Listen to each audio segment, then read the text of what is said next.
நடக்குது, இங்க atomic blast நடக்க போகுது அப்படின்றது எங்களுக்கு தெரியாது. அந்த அட்டாமிக் பிளாஸ்ட் நடக்கிறதுக்கு ஒரு வாரம் முன்னாடி எங்களை எல்லாரையும் ஜோத்பூர், அங்கிருந்து 250 கிலோமீட்டர் ஜோத்பூர், அங்க போயிட்டு சொன்னாங்க.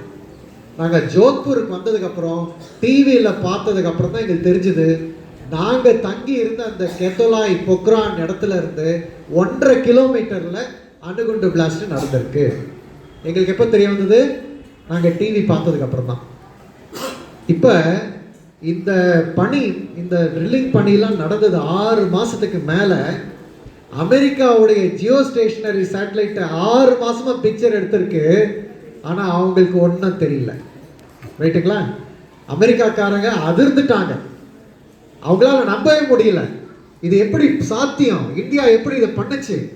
நாங்கள் ஜியோ ஸ்டேஷனரி சேட்டலைட்டை வச்சோம், எங்களால் அந்த படம் பிடிக்க முடியாமல் போச்சு அப்படின்னு சொல்லி அவங்க இன்டெலிஜென்ஸ் ஃபெயிலர் அப்படின்னு சொல்லி அமெரிக்கா போட்டு தலை முடிய பிச்சுக்கிட்டு அவஸ்தப்பட்டாங்க.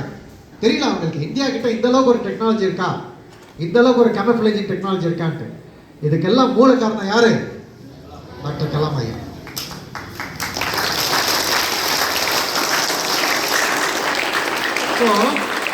இதுல இருந்து, அதாவது கலாம் ஐயாவுடைய திறமையினால, கலாம் ஐயாவுடைய அந்த திறமை, அவருடைய